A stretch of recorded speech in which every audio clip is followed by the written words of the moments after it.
Good morning, my students. I'm going to teach you science bio chapter first crop production. Last day crop production complete हो चुका था. आज हम लोग इसी चैप्टर का दोबारा रिवीजन करेंगे. इसमें एग्रीकल्चर में ही क्रॉप प्रोडक्शन आता है. एग्रीकल्चर क्या है? तो साइंस का एक ब्रांच है, बायोलॉजी का एक ब्रांच है, जिसमें हम स्टडी करते हैं प्लांट्स ग्रो करने का, growing plants and rearing animals for food and other products. इसी को हम एग्रीकल्चर कहते हैं.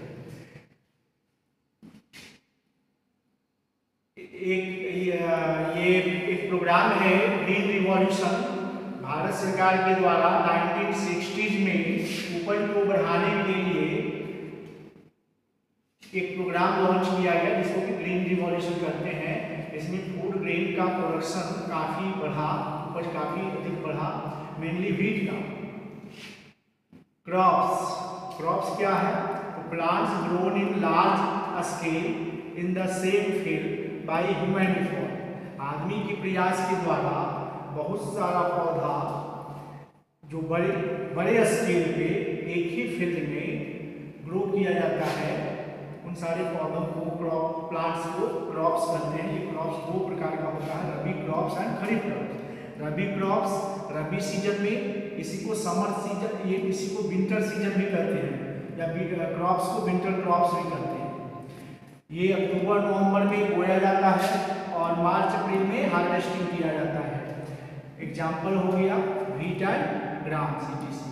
खरीफ क्रॉप्स जो कि खरीफ सीजन में होता है और इसको हम समर सीजन भी कहते हैं, या ये खरीफ क्रॉप को समर क्रॉप्स भी कहते हैं. ये जून जुलाई में बोया जाता है और सितंबर अक्टूबर में हार्वेस्टिंग किया जाता है. एग्जाम्पल है पैडी, मेज, etc. फार्मर को एग्रीकल्चर के दौरान, फार्मिंग के दौरान बहुत सारे एक्टिविटीज करने होते हैं जिसको कि एग्रीकल्चरल का एक्टिविटीज कहते हैं, जिसमें सबसे पहला है प्रिपरेशन ऑफ सॉइल. खेत को जोतना, उसको लेवलिंग करना, ये सब प्रिपरेशन ऑफ सॉइल कहलाता है. प्लॉइंग के जरिए खेत जोता जाता है.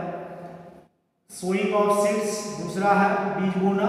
तीसरा है मैन्यूरिंग, जिसमें खेत में खाद या कंपोस्ट मैन्यूर डाला जाता है ताकि क्रॉप्स जो है प्रॉपर ग्रोथ कर सके.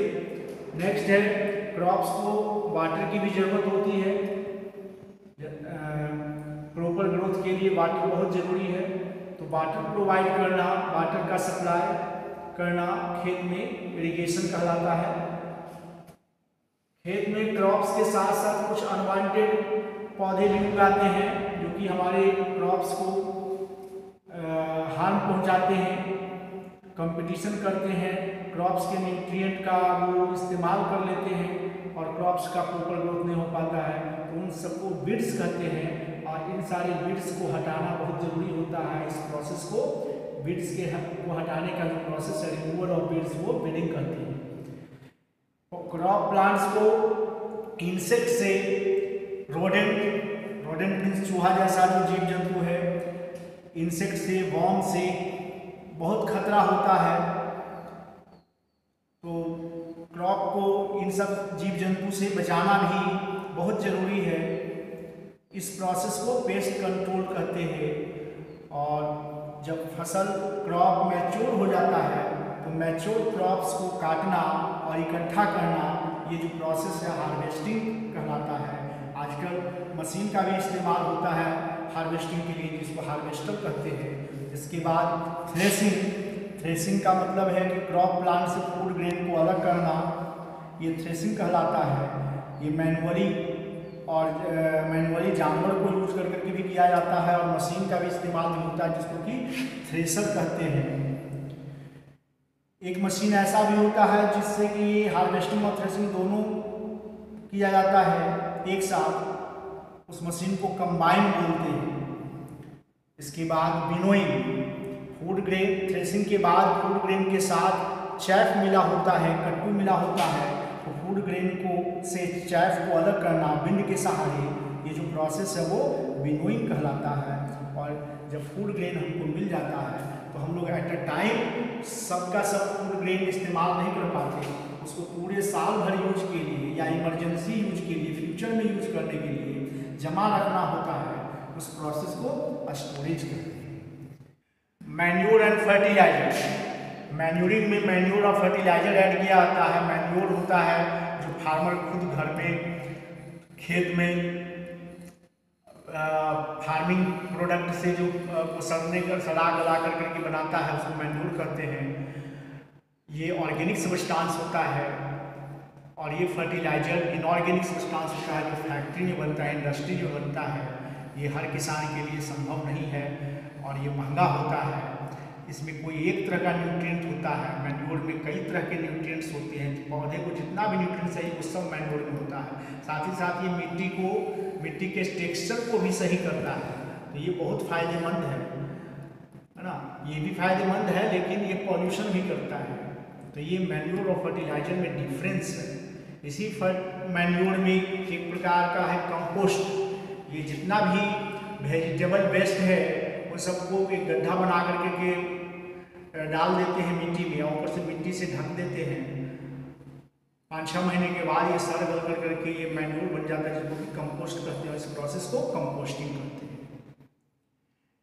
उपज बढ़ाने के लिए ये भी एक प्रोसेस है, मैन्योरिंग का भी एक प्रोसेस है। ये मिट्टी में न्यूट्रिएंट को रिप्लेनिशमेंट करता है। क्रॉप रोटेशन और मिक्स्ड क्रॉपिंग। क्रॉप रोटेशन क्या है कि साल भर या 2 साल का प्री प्लान बना लिया जाता है कि किस फसल के बाद कौन सा फसल लगाना है, तो इस प्रोसेस को क्रॉप रोटेशन कहते हैं। जनरली 2 अनाज के बीच में एक दाल का पौधा, दलहन पौधा लगाते हैं, तो इससे मिट्टी का जो है फर्टिलिटी मेंटेन होता है। तो इस प्रोसेस को क्रॉप रोटेशन कहते हैं। कभी कभी 2 तरह के क्रॉप्स एक ही साथ, 2 तरह के क्रॉप्स एक ही साथ एक ही खेत में हम लगा देते हैं, इसको हम मिक्स्ड क्रॉपिंग कहते हैं। इससे भी सॉइल का फर्टिलिटी मेंटेन होता है और भी इससे बहुत तरह का फायदा है। तो ये दोनों जो है अधिक उपज करने के लिए और सॉइल की फर्टिलिटी को मेंटेन करने के लिए दोनों बहुत जरूरी है। स्प्रिंकलर और ड्रिप इरिगेशन सिस्टम ये आजकल का मॉडर्न इरिगेशन सिस्टम है। स्प्रिंकलर सिस्टम एक फव्वारा का तरह का सिस्टम है, जिससे फव्वारा से पानी जो है पूरे खेत में सप्लाई होता है। कम पानी में पूरा खेत जो है इरिगेट हो जाता है। तो ये बहुत यूजफुल है जहाँ की ज़मीन उबड़ खाबड़ है और सैंडी सॉइल है, वहाँ ये काफ़ी फायदेमंद सिस्टम है स्प्रिंकलर। और ड्रिप इरिगेशन में पूरे खेत में ये महंगा सिस्टम है। पूरे खेत में पतले पतले पाइप का जाल बिछा रहता है और उसमें छिद्र होता है, जिससे कि पानी का एक फव्वारा निकल करके डायरेक्ट प्लांट्स के रूट के पास ही जाकर गिरता है। इससे क्या है कि पानी की बर्बादी नहीं होती है। और ये ड्रिप इरिगेशन उस इलाके में बहुत ही यूजफुल है जहाँ की पानी की कमी है, स्कार्सिटी है वाटर का। नेक्स्ट है बीड्स एंड बीडिंग। ये हम पहले ही बता चुके बीड्स क्या है। क्रॉप के साथ जो अनवांटेड प्लांट्स ग्रो कर जाता है उसी को हम बीड्स कहते हैं, और उसको हटाना, रिमूवल ऑफ बीड्स, इसको हम बीडिंग कहते हैं। इस बीडिंग के लिए हम लोग कुछ दवा का इस्तेमाल, केमिकल का इस्तेमाल करते हैं, जिससे कि वो घास मर जाता है। इस केमिकल को बीडीसाइड्स कहते हैं। और इंसेक्ट वगैरह को मारने के लिए जो हम दवा यूज करते हैं, केमिकल यूज करते हैं, उसको हम पेस्टिसाइड्स कहते हैं। हार्वेस्टर और कंबाइन के बारे में आपको बता चुके हैं। हार्वेस्टर जो है हार्वेस्टिंग का मशीन है और ये कंबाइन हार्वेस्टिंग भी करता है और थ्रेसिंग भी करता है। साइलोज एंड ग्रेनरीज स्टोरेज से जुड़ा हुआ है। साइलोज और ग्रेनरीज में हम लोग अपने फूड ग्रेन्स को जमा करते हैं ताकि हम फ्यूचर में इमरजेंसी में उसका इस्तेमाल कर सकें। इसके बाद है plant breeding and hybridisation. Plant breeding का मतलब है नया प्लांट प्रोड्यूस करना, 2 प्लांट को क्रॉस करवा करके नया प्लांट को गेन करना, इसलिए प्लांट ब्रीडिंग कहलाता है। और इसी का एक प्रोसेस है हाइब्रिडाइजेशन, जिसमें 2 वैरायटी के पौधों को हम क्रॉस करवाते हैं और एक नया वैरायटी का पौधा हम गेन करते हैं। इस प्रोसेस को हाइब्रिडाइजेशन कहते हैं। बार बार एक ही खेत में खेती करने से मिट्टी में जो है नाइट्रोजन की कमी हो जाती है। तो इस इससे जो है उपज प्रभावित होता है, तो ज़रूरी है कि हम मिट्टी में नाइट्रोजन को रिप्लेनिश करें। ये जो प्रोसेस है रिप्लेनिशमेंट ऑफ न्यूट्रिएंट्स या रिप्लेनिशमेंट ऑफ नाइट्रोजन कहलाता है। इसका रिप्लेनिशमेंट ऑफ नाइट्रोजन का एक नेचुरल साइकिल होता है, जिसको कि हम नाइट्रोजन साइकिल कहते हैं। क्या है? Flowing of nitrogen from non living world यानी atmosphere to living world and again returning in atmosphere. Nitrogen atmosphere से लिविंग बॉडी में और लिविंग बॉडी से फिर एटमॉस्फेयर में लौट जाता है। ये जो प्रोसेस है इसको हम नाइट्रोजन साइकिल कहते हैं। ये 5 स्टेप में कंप्लीट होता है। पहला है नाइट्रोजन फिक्सेशन, नाइट्रोजन से नाइट्रोजन का कंपाउंड बनना नाइट्रोजन फिक्सेशन कहलाता है। ये थंडरिंग के दौरान या लिग्यूमिनस पौधा में जो बैक्टीरिया होता है राइजोबियम उसके द्वारा होता है। उसके बाद नाइट्रोजन कंपाउंड को पौधा एब्जॉर्ब करता है और प्रोटीन बनाता है। जो प्रोसेस है नाइट्रोजन एसिमिलेशन करते हैं। प्लांट्स को एनिमल खाया और एनिमल्स का जो वेस्ट हुआ या एनिमल और प्लांट्स का डेड बॉडी है उसके डिकम्पोजिशन बैक्टीरिया के द्वारा होता है और वो अमोनिया में कन्वर्ट होता है। इस प्रोसेस को अमोनिफिकेशन करते हैं। फिर अमोनिया को एक बैक्टीरिया डिकम्पोज कर करके नाइट्रेट में बदल देता है। इस प्रोसेस को नाइट्रिफिकेशन कहते हैं। और नाइट्रेट को एक दूसरा बैक्टीरिया डीनाइट्रीफाइंग बैक्टीरिया डिकम्पोज करता है तो नाइट्रोजन गैस निकलता है और वो एटमॉस्फेयर में चल जाता है। और ये जो प्रोसेस है वो डीनाइट्रिफिकेशन कहलाता है। ये सब प्लांट से जो हम फूड प्राप्त करते हैं उन सब के बारे में हमने पढ़ा। प्लांट के अलावा हमको एनिमल से भी फूड मिलता है। एनिमल से जो फूड प्रोडक्ट्स मिलता है वो ये सब है meat, eggs, fish, milk and honey, है ना। एग्स पोल्ट्री से मिलता है, fish pisciculture, milk milching animal से मिलता है, हनी बीज से मिलता है और हनी बीज के पालने को एपीकल्चर कहते हैं। तो इस तरह से ये लेसन जो है कंप्लीट हो गया, रिवाइज हो गया। अब आप लोग होमवर्क में चैप्टर 1 का एक्सरसाइज बनाइएगा। Okay, thank you.